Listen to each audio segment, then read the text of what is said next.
Hello, everyone, and welcome to this performance of Handel's Baroque masterpiece, Alcina. My name is Nicholas Dahl, and I'm on the board of the Opera League of Los Angeles.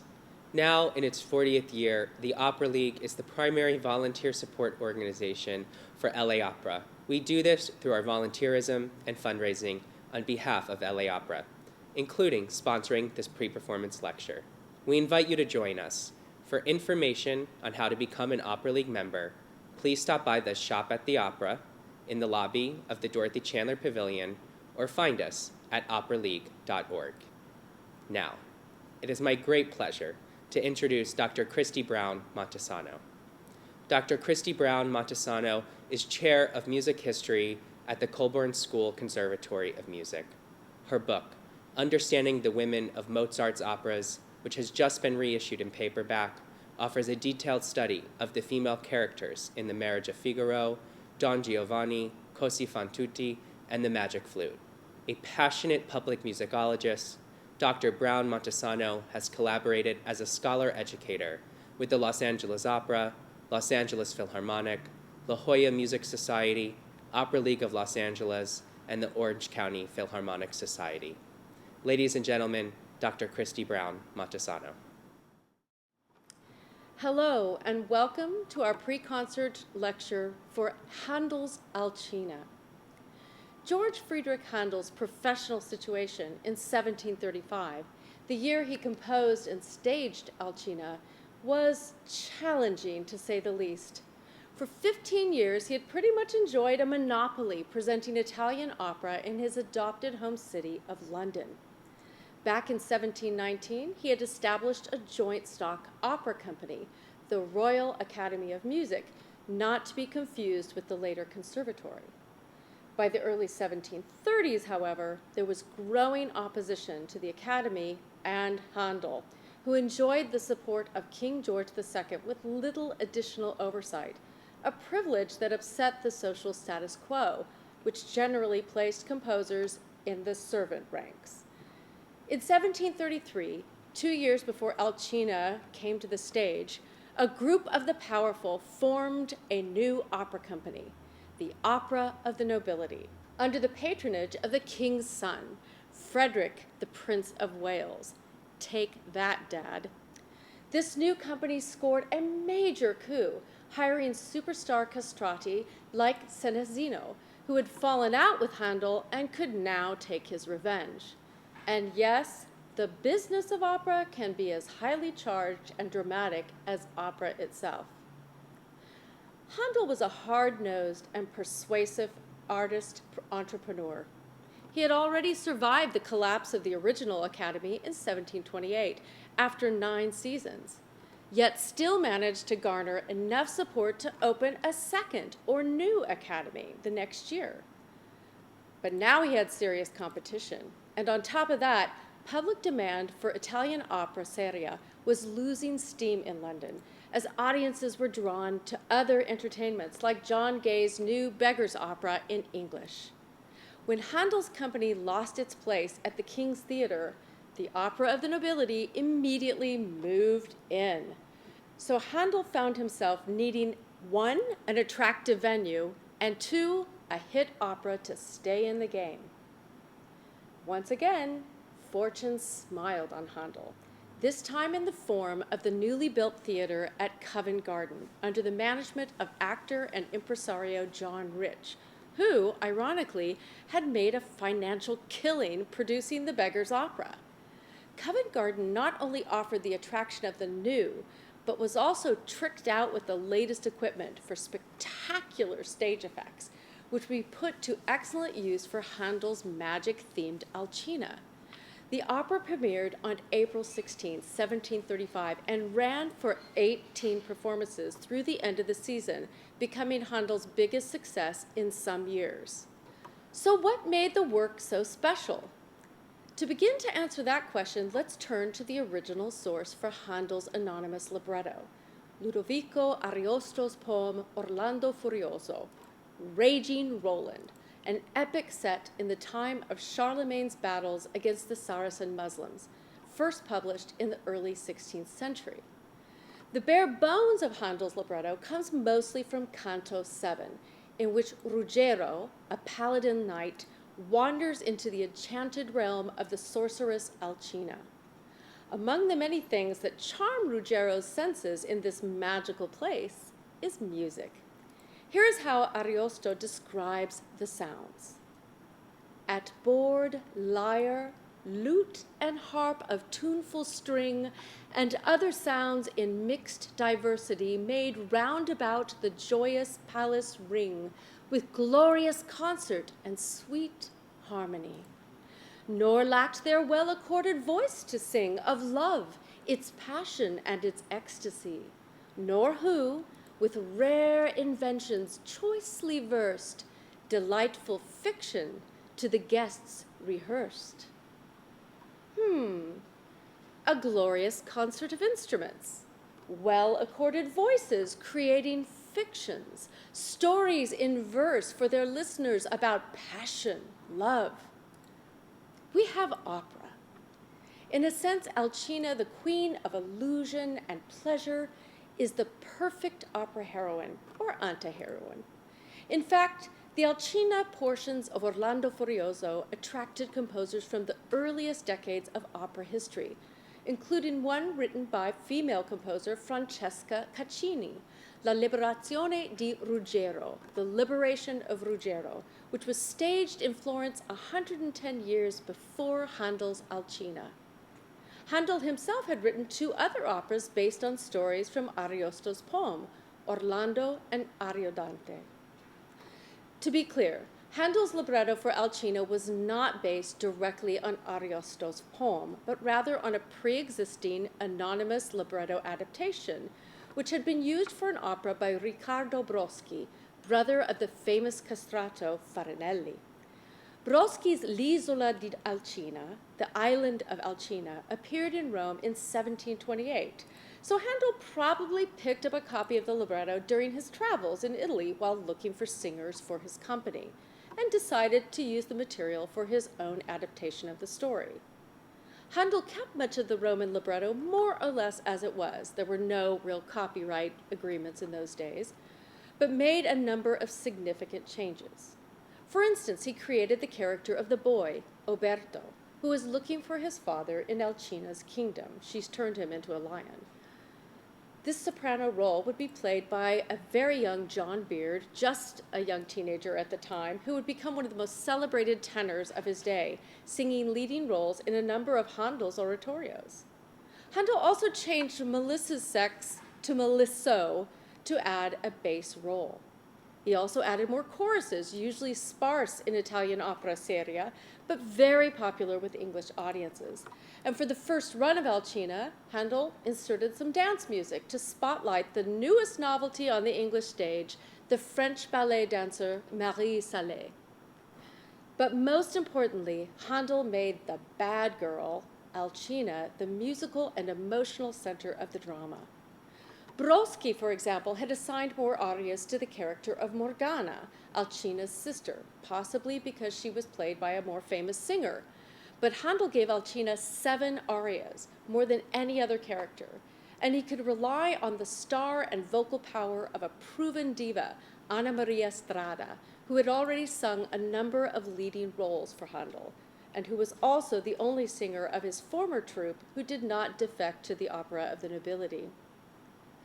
The combination of Handel's musical invention, Alcina features astounding emotional range and variety of musical style to match, with a powerful leading soprano role, led critics to praise Handel's magic as being the equal of Alcina's mythical powers.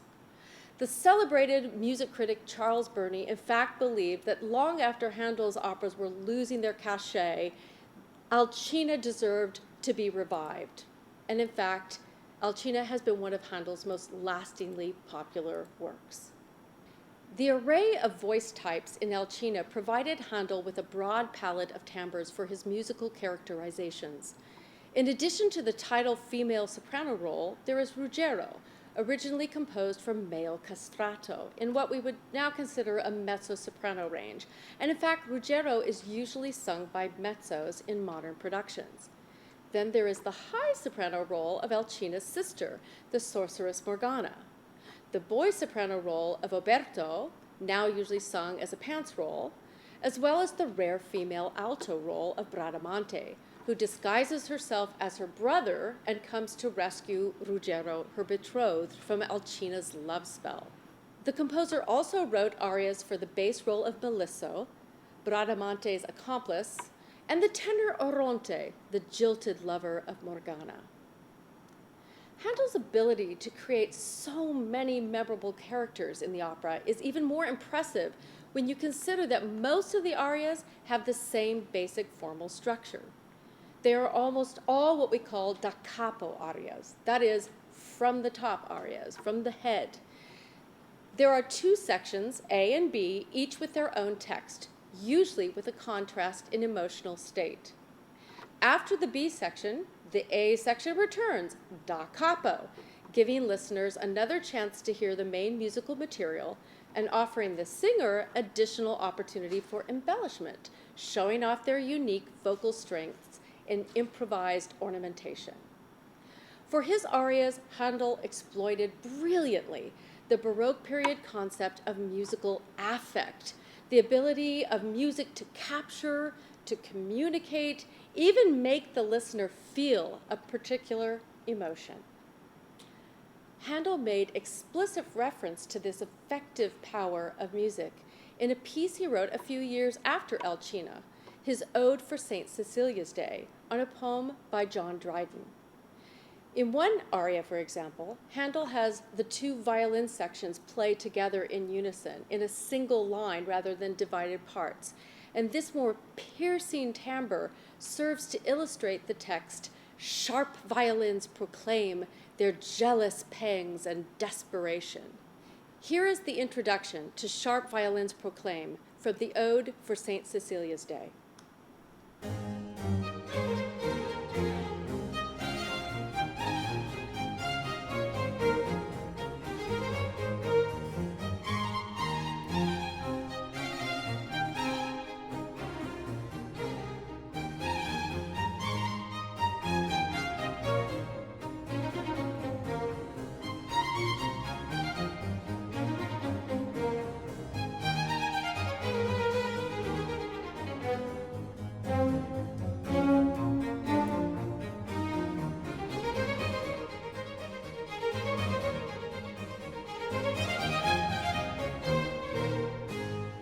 Violins proclaim their jealous pangs and desperation.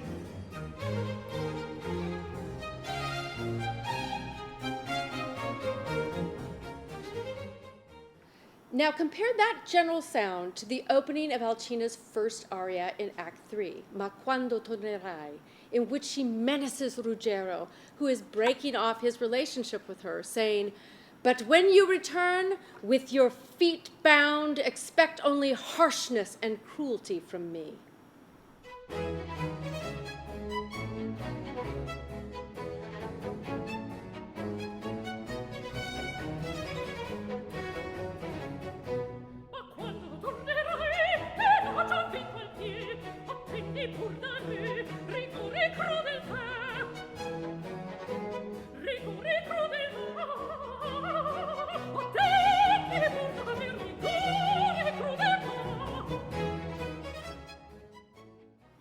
Very similar, right?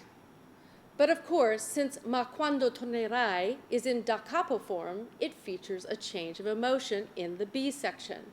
Having punctuated her angry threat with coloratura fury at the end of the A section, Alcina then seems to collapse, her feelings for Ruggiero overwhelming her, resolved in the B section of the aria.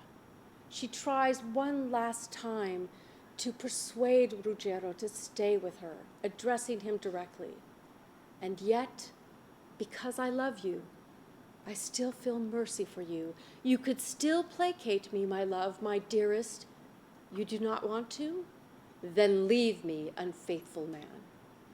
In the B section, Handel not only shifts to more lush orchestration, splitting the violins again and adding in the violas, the cello were always playing the basso continuo part, but the harmony vacillates, uncertain. At first it touches on A-flat major, an unusual choice for the time in relationship to the aria's main key of F major. We pass through E-flat major and finally come to rest on C, when Alcina accepts the unhappy reality of Ruggiero's rejection and returns to the fury of the A section da capo. Let's listen to how Handel contextualizes the B section, Alcina's final desperate appeal, within the frame of the angry bookends. We'll begin with the last two phrases of the A section before the transition to the B section.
To highlight the breadth of Alcina's emotional range, let's look at a very different aria. This one from Act 1, when Alcina is hurt by Ruggiero's accusations that she has been unfaithful.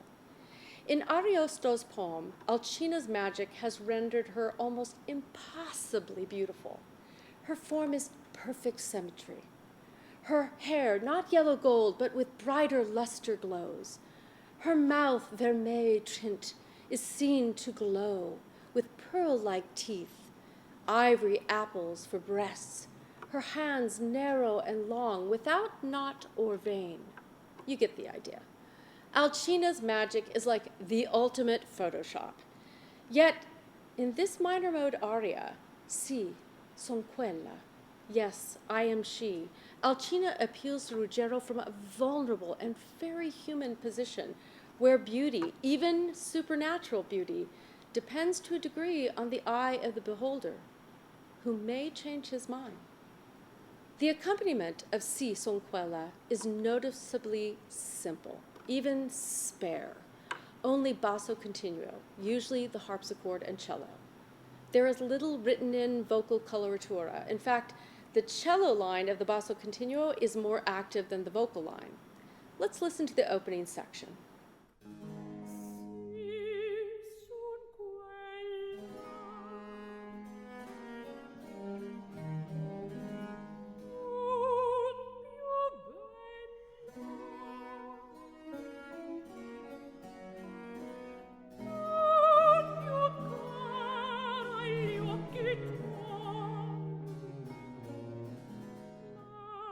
Si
Of course, in Handel's day, the lead soprano was only one of the star players in Italian opera seria. Castrati were celebrated for their powerful high voices in male heroic roles. Handel created the role of Ruggiero for the castrato Giovanni Carestini. The composer had convinced Carestini to leave Italy and come to London a couple of years earlier. Carestini hit the ground singing, so to speak, and had already premiered leading characters in 4 Handel operas by the time he sang Ruggiero. This role is unusual, without a grand entrance aria, partly because Ruggiero is not himself for much of the opera, as he's under Alcina's spell, forgetting his previous life, including Bradamante and his duties as a knight who should be out there fighting noble battles of honor. He is completely besotted with Alcina and the pleasure of her palace. And for those of you who have seen Tannhäuser, you might notice a common theme here. One of the most striking passages in the opera occurs when Ruggiero is brought back to his senses through the help of a magic ring. The stage directions indicate that the beautiful chamber where Ruggiero and Melisso are standing transforms back to its true state, un luogo orride e deserto, a horrid wasteland. The stark and angular theme of the instrumental ritornello strikes like a battlefield slap, prompting Ruggiero to be stunned back to reality, to ask, what magic has cleared my mind?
Handel's seemingly limitless power of invention comes through again with Ruggiero's aria Verdi Prati from Act 2.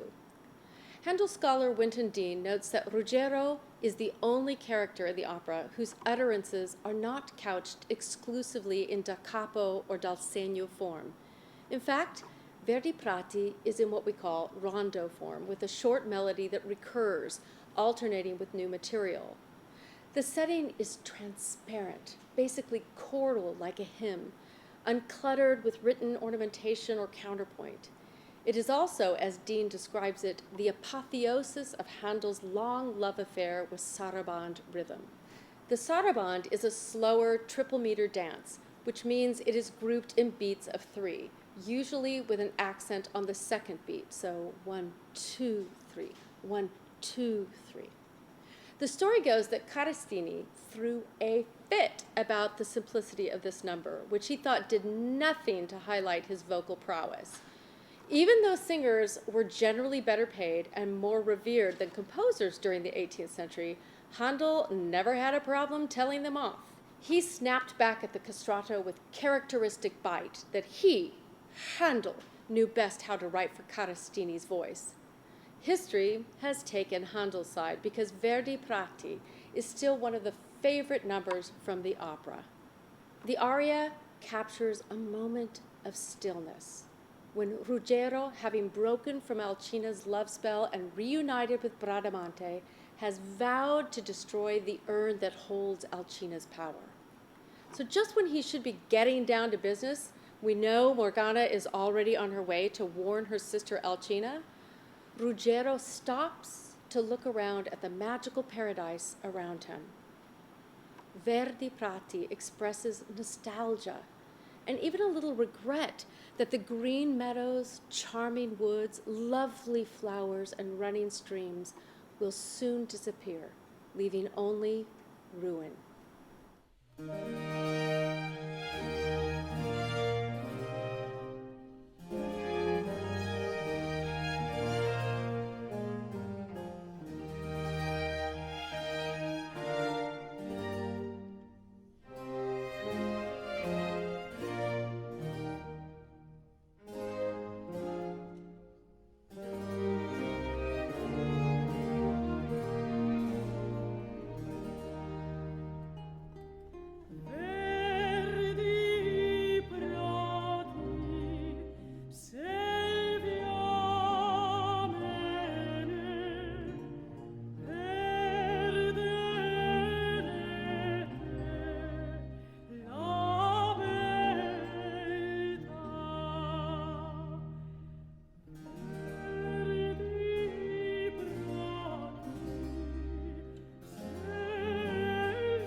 In the end, of course, Handel did compose a bravura aria for Carestini, Sta nell'Ircana.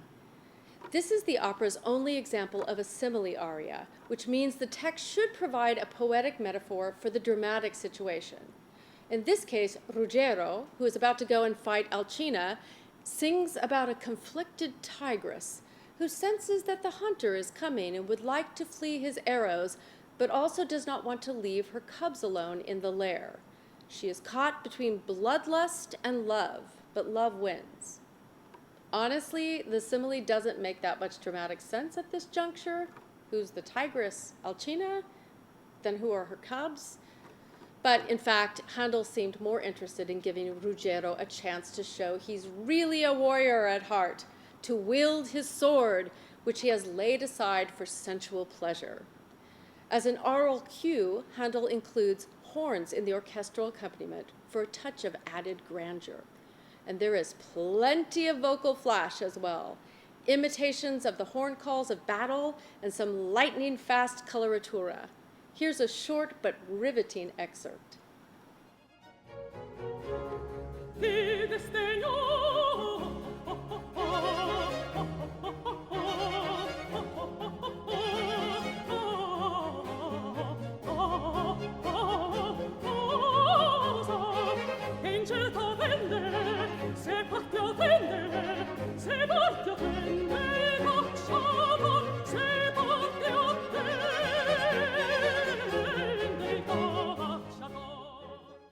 Handel didn't cheat the other singers, all of whom have splendid arias, from Morgana's show opener, the delightfully coquettish O Sapre del Riso, when she falls for the cross-dressed Bradamante, to young Oberto's lament for his lost father, to Oronte's bitter expressions of rejected love, and even Melisso's one aria, when he pleads earnestly with Ruggiero to think of Bradamante, who has suffered so much.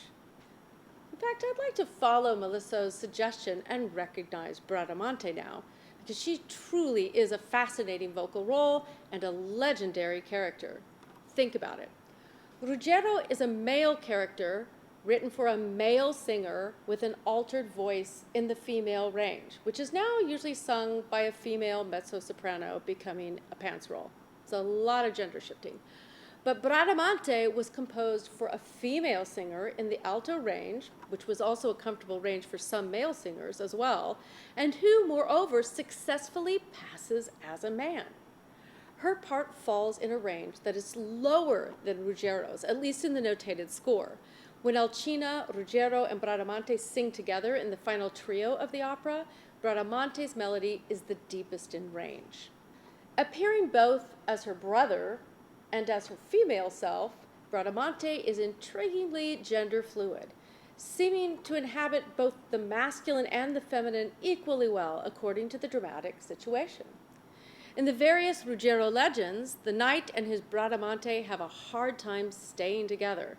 The Alcina episode is just one of their misadventures. For starters, Ruggiero has wanderlust. Time and again, the magical Melissa, or Melisso in the opera, another gender switch, continuously has to intervene to help the couple to overcome obstacles. But Bradamante is not the usual lady waiting for her knight to come home. She herself is a warrior, and in the opera, she goes to rescue Ruggiero, ready for a fight. Bradamante is fierce. In fact, in one Ruggiero story, he loses a fight and is so mortified he wants to kill himself, imagining that he is no longer worthy of Bradamante's love. Melissa tells him that he has it all wrong. Why? Because the knight who beat him was Bradamante herself, in disguise, obviously. So it's all good. And ironically, Ruggiero's okay with that. In Alcina, Bradamante, who has been very patient, finally loses her temper when after Ruggiero has been shown the truth of the sorceress's illusions, he rejects her again, arguing that she must be just another trick because Bradamante can't possibly be there. Underestimated once more, Bradamante unleashes her frustration in the bravura aria Vorrei vendicarmi. Literally, I wish to avenge myself, but maybe more accurately translated today as, Ruggiero, you are going to be in a world of hurt. Let's listen to this fiery da capo aria, beginning with the astonishing vocal pyrotechnics of the A section through to the end of the B section, where Bradamante chastises Ruggiero in more fatalistic terms. Merciless man, you may even shed my blood. The allegro tempo slows abruptly to larghetto, and the music shifts harmonically to the relative minor in a slow triple meter.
To close, I want to acknowledge the opera's choruses, so dear to English audiences of the time and to choral singers pretty much any time. Handel's choral music is arguably one of his most popular and enduring legacies, and the opening chorus of Alcina invites not just Ruggiero, but us, the listeners, to enter a world of beauty and delights. Here is air of contentment. Here is the heart of enjoyment. Here is the Elysium of the living. Here pleasure makes heroes. I leave you with these graceful sounds and the invitation it contains. The magic of Handel and Alcina awaits.